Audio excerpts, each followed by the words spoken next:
The inherited cabin. The storm rolled across the Wyoming plains like a beast with no mercy. Wind tore through the valley, pushing against pine trees until they groaned under the weight of rain. Lightning flashed behind the ridge, carving the sky in white veins. Ethan Cole leaned forward in his saddle, the brim of his hat dripping cold water. His horse, Dusty, was exhausted after the 15-mile ride from town, but Ethan didn't slow down. Ahead, through the downpour, the faint outline of his late father's land appeared. Wild, half forgotten, but still his by blood. He hadn't been here in nearly a decade. When the telegram came, "Your father's passed. Property yours now," he'd felt nothing but a quiet ache. Their last conversation had ended in harsh words. Ethan had sworn he'd never come back. But here he was, returning to a place full of ghosts. The trail ended at the old coal cabin, crouched at the edge of the forest.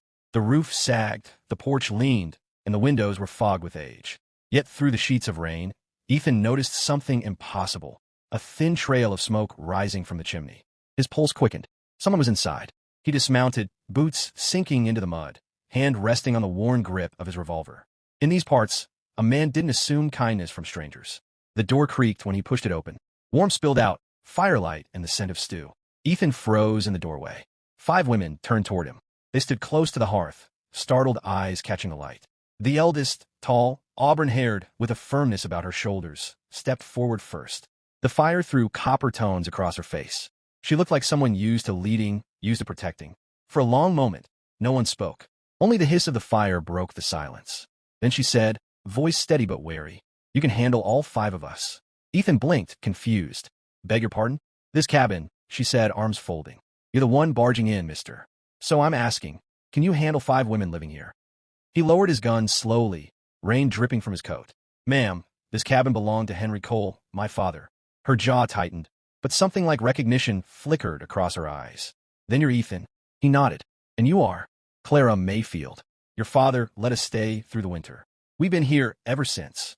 Ethan glanced around. The place looked cleaner than he'd ever seen it. Floors scrubbed, wood stacked neatly by the hearth, curtains sewn from old flour sacks. His father, once a reclusive old rancher, hadn't been the type to invite company. But clearly, something had changed before the end. The youngest of the 5, a slight girl with freckles and straw blonde hair, peeked from behind Clara's skirt. "We didn't mean no harm, sir. Mr. Cole was real kind.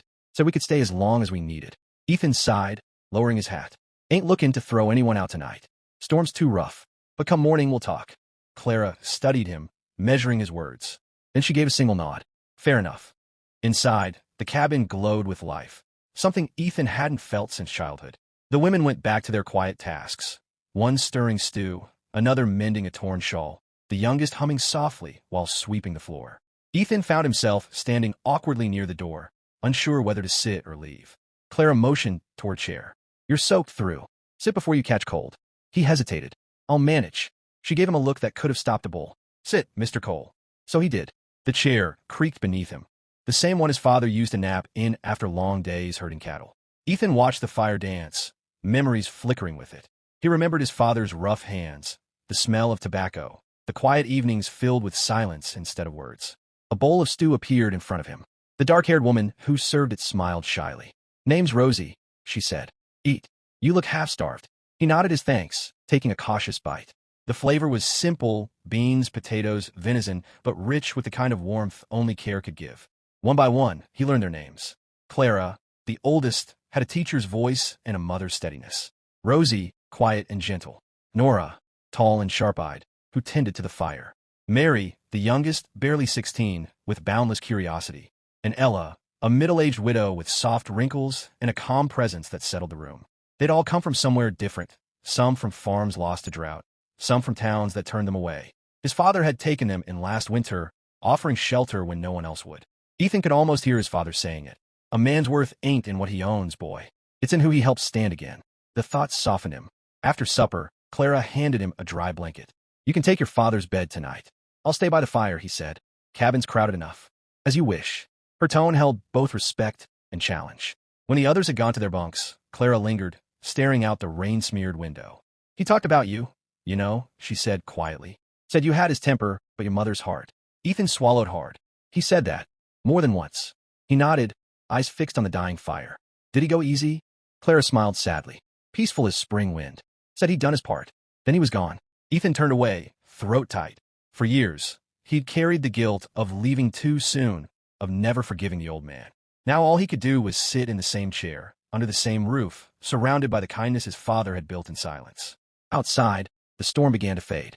The steady rhythm of rain softened into a gentle patter.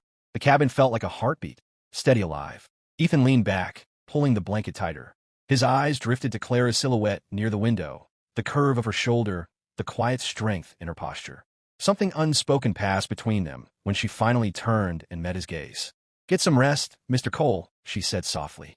"Tomorrow'll come soon enough." When she disappeared into the back room, Ethan exhaled the breath he didn't realize he'd been holding. He woke to sunlight cutting through the window panes. The storm had passed, leaving behind a silver morning mist. The women were already up, laughing softly, moving about with practiced rhythm. The scent of coffee and cornbread filled the cabin. Ethan stretched and stepped outside. The air smelled of pine and wet soil. Birds chirped as if the night's chaos had never happened. The land looked rough but alive, like it was waiting for someone to start over. He turned as Clara stepped onto the porch beside him, tying back her hair with a strip of cloth. "Didn't think you'd still be here," she said. "Wasn't planning to run," he replied. "This is still my father's land." She studied him for a moment. "Then maybe it's time you learned what he was building here." "What do you mean?" She gestured toward the valley. "There's more than a cabin, Mr. Cole. He started something worth keeping alive." Ethan looked out across the horizon, at the fences that needed mending, the barn leaning like an old man, the faint trail of smoke from a far-off neighbor's chimney. A strange sense of belonging stirred inside him, like the land itself was whispering welcome back. He glanced at Clara again, her eyes steady and full of quiet challenge. "Guess we'll see if I can really handle all 5 of you," he said with a faint smile. Clara's lips curved just slightly. "Oh, I don't doubt you can, Ethan Cole. The question is, will you stay long enough to try?" 5 hearts in 1 man. The morning sun spilled across the valley like a blessing. The storm had washed the world clean. Fields glistened with dew, and the air smelled of pine and promise. For the first time in years, Ethan Cole felt like he was standing on land that mattered. Inside the cabin, laughter drifted through the open door. Pots clanged, bread baked, and the sound of young voices filled the space his father had once kept silent. Ethan leaned on the porch rail, coffee steaming in his hands, watching Clara Mayfield hang freshly washed linens on the line. The fabric snapped in the wind, white against the bright blue sky. She caught him looking and smiled faintly. "Coffee that good? Or are you just admiring the view?" He grinned, tipping his hat. "Hard to say which is better." "Careful, Mr. Cole," she said, amusement glinting in her eyes. "You talk like that and the girls will think you're sweet on me." "They'd be right," he said quietly. Clara froze for half a heartbeat before turning away, pretending to straighten the sheets. But the color that touched her cheeks told him his words had landed exactly where he meant them to. The days that followed, Ethan stayed longer than he'd planned. What was meant to be a night's shelter turned into weeks of mending fences, fixing the barn, and planting spring crops. The 5 women, Clara, Rosie, Nora, Ella, and Mary, became the pulse of the place. Rosie sang while she cooked, Nora kept the accounts, Ella tended a small herb garden, and Mary, young and curious, followed Ethan everywhere, asking about horses and guns and how to tie proper knots. At first, he worked in silence, but Clara had a way of drawing words out of him without effort. They talked over dinner, about his father, about her past, about what it meant to start over. She had grown up in Kansas, a schoolteacher before hard times and bad men drove her west. When Henry Cole found her and the others lost and cold by the roadside, he brought them home. Said we were his second chance, Clara told him one evening. A chance to do right by someone before it was too late. Ethan had no reply. He only looked into the fire, wondering if his father's kindness had been his way of saying sorry for everything he'd failed to say to his son. A letter and a promise. One afternoon, while sorting through his father's things in the old desk, Ethan found a letter sealed in rough paper. On the front, in his father's shaky handwriting, were the words, "To my boy, Ethan, if you ever find your way home." He sat by the window, sunlight spilling across the page, and opened it slowly. "Son, if you're reading this, I reckon I'm long gone. I never said much, but I hoped you'd know I was proud. Maybe I didn't show it right. These women, Clara and the rest, they came here with nothing but their names. I gave them what I could, food, a roof, and the promise that if you ever returned, you'd treat them as your own. They've got courage enough for 10 men, and they'll make this place thrive if someone believes in them. Don't sell the land. Don't run again. Stay. Build something. And maybe you'll find what I did too late.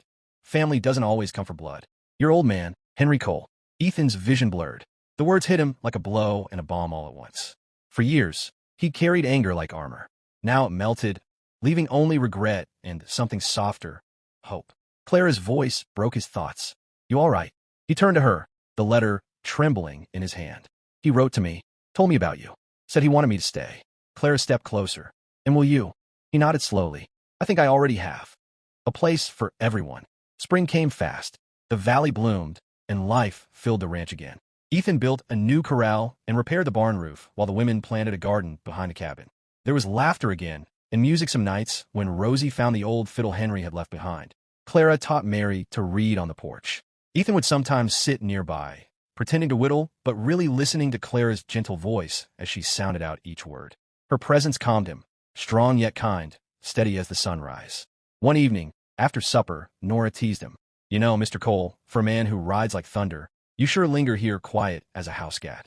Maybe I finally found a place worth lingering in, he said, smiling at Clara. Rosie giggled. Mary clapped her hands. Ella just smiled knowingly. The firelight moment. That night, after the others went to bed, Ethan stepped outside. The stars spread like silver dust across the sky. The air was cool, the earth still damp from a spring rain. He heard footsteps behind him and didn't have to turn to know who it was. Couldn't sleep? Clara asked, her voice soft. Too quiet, he said with a chuckle. Guess I got used to all the chatter. She laughed lightly and stood beside him. For a long moment, they just looked out at the horizon. You've changed this place, she said. Your father would have been proud. Ethan shook his head. He's the one who changed it. I just kept it going. Clara looked up at him. No, Ethan. He gave us shelter. You gave us home. Her words caught him off guard. You really believe that? She nodded. We were lost before you came back. We all were. You made us feel safe again. He took a slow breath. I didn't plan on staying, Clara. I thought I'd settle his affairs and leave. But every morning I wake up here, it feels right. Her gaze softened. Then don't leave. Ethan turned to face her fully, moonlight glinting in her hair. You sure you want me around? 5 women might not need one stubborn cowboy messing things up. She smiled faintly. Maybe we do. He reached out, brushing a strand of hair from her cheek. His fingers lingered, trembling slightly. Clara, she stepped closer. The warmth between them was quiet, steady, inevitable. When he finally kissed her, it wasn't fierce or hurried. It was gentle, honest, the kind of kiss that promised more than passion. It promised belonging. When they pulled apart, Clara rested her forehead against his chest. Guess you really can handle all 5 of us, she murmured. Ethan laughed softly, wrapping his arms around her. Reckon I'll spend my life trying. The summer that followed. By June, the ranch thrived again. The fields were green, the fences strong, and laughter echoed across the land. Travelers who passed through sometimes stopped for a meal, calling the place Cole Haven. It fit. The land had become a refuge for the lost, just as Henry Cole had intended. Mary grew tall and fearless. Nora began trading goods in town. Rosie started teaching music to neighbor children, and Ella tended a small patch of healing herbs that she called Heaven's Corner.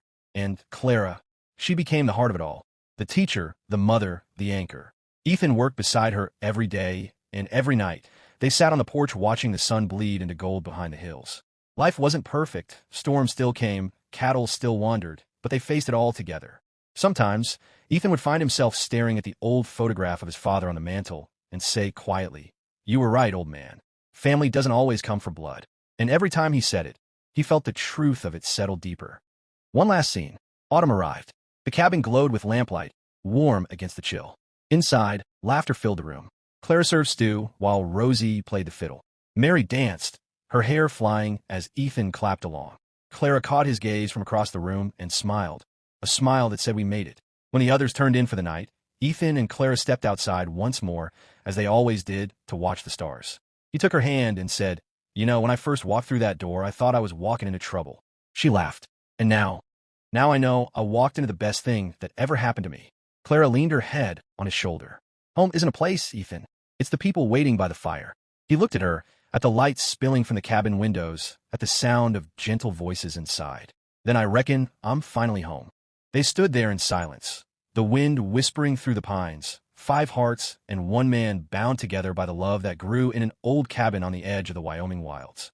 And as the fire crackled behind them, Ethan Cole smiled, not as a man burdened by his past, but as one who'd found his future.